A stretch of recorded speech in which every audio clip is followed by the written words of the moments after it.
Minimum 10+2 qualification అంటే inter, ITI, diploma కానీ లేదంటే గ్రాడ్యుయేషన్లో డిగ్రీ, బీటెక్, బీ ఫార్మసీ ఏ హైయర్ స్టడీస్ చేసిన వాళ్ళు ఎవరైనా సరే మన సొంత రాష్ట్రంలో ఉన్న ఫుడ్ డిపార్ట్మెంట్లో జూనియర్ అసిస్టెంట్గా పనిచేసే ఉద్యోగాల కోసం రిక్రూట్మెంట్ చేస్తున్నారు. ఈ జాబ్స్కి సెలెక్ట్ అయిన వాళ్ళకి స్టార్టింగ్లోనే అన్ని అలవెన్సెస్ కలుపుకొని నెలకి 47,000కి పైగా జీతం ఇస్తారు. బోత్ ఆంధ్రప్రదేశ్ వాళ్ళైనా తెలంగాణ వాళ్ళైనా male candidates and female candidates ప్రతి ఒక్కరు ఎలిజిబుల్ ఉంటారు. మీకు ఎలాంటి ఎక్స్పీరియన్స్ అవసరం లేదు కాబట్టి నేను ఇదే వీడియోలో జాబ్స్కి సంబంధించిన ఫుల్ డీటెయిల్స్తో పాటు ఎలా అప్లై చేసుకోవాలో కూడా చెప్తాను. కాబట్టి మీరు వీడియోని మాత్రం ఎక్కడ కూడా స్కిప్ చేయకుండా లాస్ట్ వరకు చూసి ఇంట్రెస్ట్ అండ్ ఎలిజిబిలిటీ ఉన్న వాళ్ళు ఆపర్చునిటీని మాత్రం ఖచ్చితంగా యూటిలైజ్ చేసుకోండి. సో ఇందులో ఫస్ట్ ఇంపార్టెంట్ డేట్ చూడండి, 7th April 2025 నుంచి మీకు ఆన్లైన్ అప్లికేషన్ స్టార్ట్ అయిపోయింది. అప్లై చేసుకోవడానికి లాస్ట్ డేట్ మాత్రం 7th May 2025 వరకు మీరు ఆన్లైన్లోనే అప్లికేషన్ చేసుకోవాలి. సో మీకు సింగిల్ ఎగ్జామ్ కండక్ట్ చేసి సెలెక్షన్ చేస్తారు. ఆ ఎగ్జామ్ వచ్చేసి మీకు జూన్ లేదా జూలైలో కండక్ట్ చేస్తారు. దానికి సంబంధించిన అడ్మిట్ కార్డ్స్ కానీ అవన్నీ మీకు జూన్ లేదా జూలైలో ఇస్తారు. అండ్ మీకు ఫైనల్గా రిజల్ట్ కూడా జూలైలోనే ఇచ్చేసి జాబ్ కూడా ఇస్తామంటున్నారు. కాబట్టి సో మీరు ఈ జూలై 2025 కల్లా మంచి సెంట్రల్ గవర్నమెంట్, మన ఓన్ స్టేట్లో సెంట్రల్ గవర్నమెంట్ పర్మనెంట్ జాబ్ చేయాలనుకున్న వాళ్ళు ఈ ఆపర్చునిటీని మాత్రం ఖచ్చితంగా యూటిలైజ్ చేసుకోండి. సో ఇందులో మీకు 2 types ఆఫ్ వేకెన్సీ అయితే ఉన్నాయి. సో అందులో ఫస్ట్ జాబ్కి సెలెక్ట్ అయినట్లయితే లెవెల్ 2 ప్రకారం 19,900 బేసిక్ పే ఇస్తారు. కానీ అన్ని అలవెన్సెస్ కలుపుకొని మీకు మంత్లీ 36,000 శాలరీ అయితే ఇస్తారు. ఇంకో జాబ్కి సెలెక్ట్ అయినట్లయితే లెవెల్ 4 ప్రకారం బేసిక్ పేనే 25,500 ఇస్తారు. ఈ జాబ్కి అన్ని అలవెన్సెస్ కలుపుకొని మీకు 47,000కి పైగా జీతం అయితే ఇస్తారు. మీకు చెప్తాను 2 types ఆఫ్ వేకెన్సీస్ ఏంటివి అని చెప్పి క్లియర్గా చెప్తాను, మీరు స్కిప్ చేయకుండా ఉండండి. అలాగే ఏజ్ లిమిట్స్ వచ్చేసి మినిమం 18 years ఏజ్ ఉండాలి ఏ జాబ్కైనా.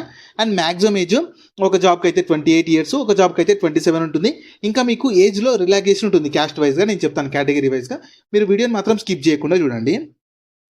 సో మీకు శాలరీ ఎందుకు అంత హై ఇస్తున్నారు బేసిక్ పేతో అంటే మీకు ఇక్కడ చూసుకోవచ్చు, డియర్నెస్ అలవెన్స్ ఇస్తారు, అలాగే HRA house rent allowance, TA transport allowance, ఇలా మీకు అన్ని అలవెన్సెస్ కలుపుకొని మీరు ఈజీగా మంత్లీ ఒక 47,000కి పైగా శాలరీ అయితే పొందొచ్చు. సో మీకు ఏజ్లో రిలాక్సేషన్ ఉంటుందని చెప్పాను కదా. మినిమం అయితే మీకు ఖచ్చితంగా 2 పోస్టులకి 18 years ఏజ్ అయితే ఉండాలి. మ్యాక్సిమం ఏజ్ 5 years యాడ్ చేసుకోండి. అక్కడ ఇచ్చిన ఏజ్కి 5 years యాడ్ చేసుకోండి. ఎవరంటే ఎస్సీ వాళ్ళు, ఎస్టీ వాళ్ళు ఒక 5 years యాడ్ చేసుకోండి. ఒకవేళ ఓబీసీ నాన్ క్రిమిలేయర్ వాళ్ళు ఉంటే 3 years యాడ్ చేసుకోండి.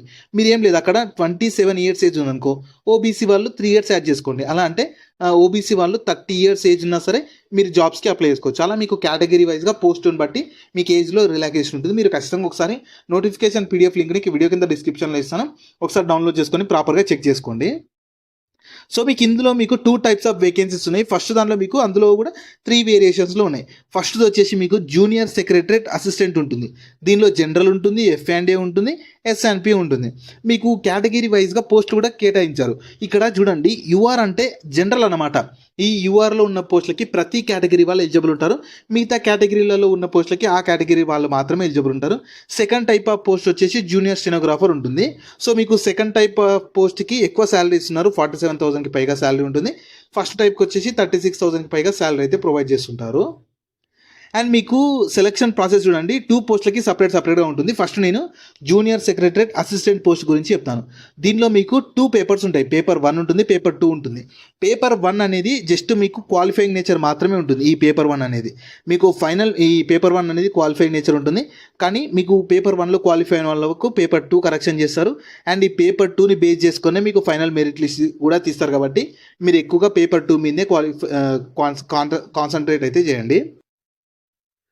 తర్వాత మీకు క్లియర్గా చూడండి, మీకు పేపర్ 1 కానీ పేపర్ 2 రెండు కలిపేసి మీకు 200 మార్క్స్కి ఉంటుంది. సిబిటీలో ఉంటుంది. అంటే మీకు OMR బేస్డ్ లేదంటే computer based objective type multiple choice examination ఉంటుంది. ఇంగ్లీష్ అండ్ హిందీ లాంగ్వేజ్లో క్వశ్చన్స్ అడుగుతారు. 12th స్టాండర్డ్ నుంచి క్వశ్చన్స్ అడుగుతారు. అంటే ఆ స్టాండర్డ్ నుంచి మీకు క్వశ్చన్ పేపర్ రెడీ అవుతుంది. 200 క్వశ్చన్స్ ఉంటాయి. 2 పేపర్స్ కలుపుకొని 2 hours 30 minutes టైం అయితే ఉంటుంది. సో మరి మీకు పేపర్ 1 చూడండి, పేపర్ 1కి మీకు 90 minutes టైం ఇస్తున్నారు. అంటే 1.5 hour టైం ఉంటుంది. మెంటల్ ఎబిలిటీ టెస్ట్, దీనిలో మీకు మెంటల్ ఎబిలిటీ టెస్ట్ సబ్జెక్ట్ నుంచి క్వశ్చన్స్ అడుగుతారు. 100 questions 200 marks, ఎందుకంటే ఈచ్ క్వశ్చన్ క్యారీస్ 2 marks ఉంటుంది. ఎలాంటి నెగిటివ్ ఉండదు. సో మీరు హ్యాపీగా పేపర్ 1లో ప్రతి క్వశ్చన్ని అటెంప్ట్ చేసుకోవచ్చు. పేపర్ 1లో సిలబస్ చూడండి, మీకు జనరల్ ఇంటెలిజెన్స్ నుంచి, క్వాంటిటేటివ్ యాప్టిట్యూడ్ నుంచి, రీజనింగ్ నుంచి, ప్రాబ్లమ్ సాల్వింగ్ నుంచి, సిచ్యువేషనల్ జడ్జిమెంట్ నుంచి, డిఫరెంట్ టాపిక్స్ నుంచి మీకు క్వశ్చన్స్ అయితే అడుగుతారు. తర్వాత మీకు పేపర్ 2 వచ్చేసి మీకు 1 అవర్ టైం ఉంటుంది. జనరల్ అవేర్నెస్ నుంచి 50 క్వశ్చన్స్, ఇంగ్లీష్ లాంగ్వేజ్ నుంచి 50 questions. Each question carries 3 marks ఉంటుంది కాబట్టి మీకు 150 300 మార్క్స్ ఉంటుంది. అండ్ మీకు నెగిటివ్ ఉంటుంది. నెగిటివ్ చూసుకోండి, మీకు 1 నెగిటివ్ ఉంటుంది. అంటే మీరు ఒకటి తప్పు పెడితే ఒకటి రాంగ్ అయిపోతుంది, ఒకటి రైట్ పెడితే మాత్రం మీకు 3 మార్క్స్ ఇస్తారు. సో మీకు యావరేజ్గా 1/3 నెగిటివ్ ఉంటుంది కాబట్టి 100% తెలిసినవి అటెంప్ట్ చేయండి. సో మీకు ఈ స్కిల్ టెస్ట్ కూడా ఉంటుంది. ఏదంటే టైపింగ్ టెస్ట్ అనేది ఉంటుంది. ఇంగ్లీష్లో అయితేనేమో 35 వర్డ్స్ పర్ మినిట్, హిందీలో అయితేనేమో 30 వర్డ్స్ పర్ మినిట్. ఏదో ఒకటి, మీకు హిందీ వస్తే హిందీ, ఇంగ్లీష్ వస్తే హిందీ ఖచ్చితంగా చేయాలి.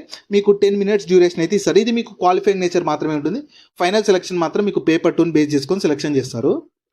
సో మీకు చెప్పాను కదా, ఇక చూడండి, మీకు 2 పేపర్స్ ఉంటాయి కదా. పేపర్ 1 క్వాలిఫై అయిన వాళ్ళకు పేపర్ 2 కరెక్షన్ చేస్తారు. మీకు ఈ కంప్యూటర్ టైపింగ్ స్పీడ్ అనేది జస్ట్ క్వాలిఫైయింగ్ నేచర్ ఉంటుంది. ఫైనల్ మెరిట్ లిస్ట్ మాత్రం మీకు పేపర్ 2ని బేస్ చేసుకొని సెలక్షన్ చేసి ఈ జూనియర్ సెక్రటరియట్ అసిస్టెంట్ జాబ్ అయితే ఇస్తారు. సో మళ్ళీ మీకు నెక్స్ట్ పోస్ట్ వచ్చేసి జూనియర్ స్టెనోగ్రాఫర్ ఉంటుంది. ఈ పోస్ట్కి మీకు ఓన్లీ పేపర్ 1 ఉంటుంది. మీకు ఫైనల్ మెరిట్ లిస్ట్ కూడా మీకు జస్ట్ పేపర్ 1ని బేస్ చేసుకొని ఫైనల్ సెలక్షన్ అయితే చేస్తారు. సో ఇందులో మీకు ప్యాటర్న్ చూడండి, మీకు సేమ్ ఓఎంఆర్ లేదా computer based objective type multiple choice examination ఉంటుంది. ఇంగ్లీష్ అండ్ హిందీలో క్వశ్చన్ పేపర్ రెడీ చేస్తారు. 10+2 బేస్ మీద క్వశ్చన్ పేపర్ తయారవుతుంది. 200 క్వశ్చన్స్ ఉంటాయి. మీకు 2 అవర్స్ టైం అయితే ఇస్తారు. 2 అవర్స్ మాత్రమే ఉంటుంది. మీకు సింగిల్ పేపర్ ఉంటుంది ఈ ఎగ్జామ్కి, ఈ పోస్ట్కి మాత్రం. దీనిలో చూసుకోవచ్చు మీకు pattern general intelligence and reasoning నుంచి 50 క్వశ్చన్ 50 మార్క్స్, జనరల్ అవేర్నెస్ నుంచి 50 question 50 marks, English language and comprehension నుంచి 100 క్వశ్చన్స్ 100 మార్క్స్ ఉంటాయి.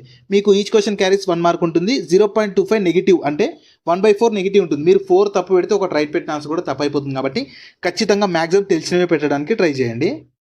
దాని తర్వాత ఈ స్టెనోగ్రఫీకి సంబంధించి కూడా మీకు ప్రొఫిషియన్సీ టెస్ట్ కండక్ట్ చేస్తారు. ఇది చూడండి, మీకు ఇంగ్లీష్లో కావాలంటే ఇంగ్లీష్లో, హిందీలో కావాలంటే ఇంగ్లీష్లో. మీకు ఈ డ్యూరేషన్ వచ్చేసి మీకు ఇన్ మినిట్స్లో, ఇంగ్లీష్ అయితేనేమో 50, హిందీ అయితేనేమో 65. అండ్ మీకు టైం డ్యూరేషన్ ట్రాన్స్క్రిప్షన్ సంబంధించి కూడా ఇచ్చారు. మీరు ప్రాపర్గా ఒకసారి నోటిఫికేషన్ పీడిఎఫ్ని డౌన్లోడ్ చేసుకొని ప్రాపర్గా మీరు థరోలీ చెక్ చేసుకోండి. మీకు అప్లికేషన్ ఫీ కూడా ఛార్జ్ చేస్తున్నారు. అందరికీ అయితే ఉండదు. ఇక చూడండి, ఎస్సీ వాళ్ళకు, ఎస్టీ వాళ్ళకు, పీడబ్ల్యూబీడీ వాళ్ళకు, ఎక్స్ సర్వీస్మెన్ వాళ్ళకు ఎగ్జామ్టెడ్, అంటే మీకు ఎలాంటి అప్లికేషన్ ఫీ లేదు. మిగతా వాళ్ళు ఖచ్చితంగా 500 రూపీస్ ఆన్లైన్లోనే అప్లికేషన్ ఫీ పే చేయాల్సి ఉంటుంది. అప్లికేషన్ ఫీ లేని వాళ్ళు మాత్రం 100% అప్లికేషన్ చేసుకోండి. ఎందుకంటే central government job permanent job కాబట్టి మన ఓన్ స్టేట్లోనే మ్యాక్సిమం పోస్టింగ్ కూడా ఇస్తారు. కాబట్టి ఎవరు కూడా అవకాశాన్ని మిస్ చేసుకోకండి. సో దీనికి సంబంధించిన అప్లై లింక్ అయితే వీడియో కింద డిస్క్రిప్షన్లో ప్రొవైడ్ చేస్తాను. మీరు ఫస్ట్ దాని మీద క్లిక్ చేస్తే వెబ్సైట్ ఓపెన్ అవుతుంది. వెబ్సైట్లో మీ complete job details, qualification, eligibility, salary అన్నీ ఉంటాయి. ప్రాపర్గా చూసుకున్నాక దాంట్లో మీకు ఫస్ట్ నోటిఫికేషన్ పీడిఎఫ్ ఉంటుంది. దాన్ని డౌన్లోడ్ చేసుకొని థరోలీ చెక్ చేసుకోండి. మీకు దాని కిందనే అప్లై లింక్ అని ఉంటుంది. దాని మీద క్లిక్ చేస్తే మీకు వెంటనే ఇంటర్ఫేస్ ఇలా ఓపెన్ అవుతుంది. మీకు ఆల్రెడీ అకౌంట్ ఉంటే డైరెక్ట్ ఆల్రెడీ రిజిస్టర్ మీద క్లిక్ చేసి అప్లై చేసుకోండి. లేదా అకౌంట్ లేకపోతే న్యూ రిజిస్ట్రేషన్ మీద క్లిక్ చేయండి. తర్వాత ఇంటర్ఫేస్ మీకు ఇలా ఓపెన్ అవుతుంది. ఫస్ట్ మీ టైటిల్ సెలెక్ట్ చేసుకోవాలి. దాని తర్వాత మీ నేమ్, 10th క్లాస్లో మీ నేమ్ ఎలా ఉంటుందో అలా ఇచ్చేసి దాన్ని కన్ఫర్మ్ చేసుకోవాలి. మెయిన్గా స్టార్ మార్క్ ఉన్న డీటెయిల్స్ అన్ని ప్రాపర్గా ఇవ్వాలి.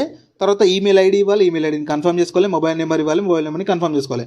అన్ని ప్రజెంట్ వాడుతున్నవే ఇవ్వాలి. ఎందుకంటే మీకు ఎగ్జామినేషన్ రిజల్ట్ గురించి ఫర్దర్గా అప్డేట్ చేస్తూ ఉంటారు. తర్వాత ఒక సెక్యూరిటీ క్వశ్చన్ అడుగుతున్నారు. లైక్ మీకు మీ ఫేవరెట్ పెట్ ఏది, మీ ఫేవరెట్ ఫుడ్ ఏది, అలా మీకు మీ బర్త్ విలేజ్ ఏది, ఊరేది అని చెప్పి. సో అలా మీకు ఎందుకంటే ఫర్దర్గా మీరు పాస్వర్డ్ మర్చిపోతే ఆ సెక్యూరిటీ క్వశ్చన్ అడిగి దానికి ఆన్సర్ ప్రాపర్గా ఇస్తే మీకు ఫర్దర్ పాస్వర్డ్ క్రియేట్ చేసుకోవడానికి యూజ్ అవుతుంది. కాబట్టి ఖచ్చితంగా గుర్తు పెట్టుకొని ఇవ్వండి. అండ్ ఒరిజినల్ ఇవ్వండి, మీకు ఫర్దర్గా కూడా ఈజీ అవుతుంది. ఆ సెక్యూరిటీ ఆన్సర్ ఇచ్చేసి ఈ క్యాప్చాని ఇక్కడ ఎంటర్ చేయండి. క్యాప్చా మీకు అర్థం కాకపోతే ఇక్కడ రీలోడ్ క్యాప్చా మీద క్లిక్ చేస్తే మీకు కొత్త క్యాప్చా కూడా వస్తుంది. అన్నీ ప్రాపర్గా ఇచ్చేసి ఇక్కడ రిజిస్టర్ మీద క్లిక్ చేస్తే మీ రిజిస్ట్రేషన్ కంప్లీట్ అయిపోతుంది.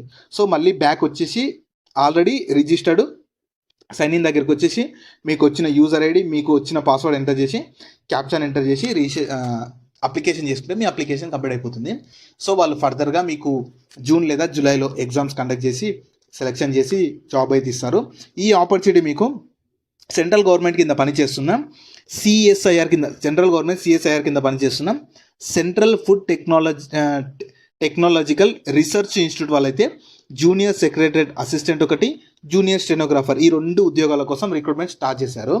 మీకు 7th ఏప్రిల్ నుంచి అప్లై చేసుకోవడానికి 7th మే వరకు ఆన్లైన్ అప్లై చేసుకోవడానికి ఆపర్చునిటీ కల్పిస్తున్నారు కాబట్టి ఎవ్వరు కూడా అవకాశాన్ని వదులుకోకండి. సో వీటికి సంబంధించిన లింక్స్ అయితే వీడియో కింద డిస్క్రిప్షన్లో ప్రొవైడ్ చేస్తాను, వెంటనే మీరు అక్కడ నుంచి యాక్సెస్ చేసుకోండి.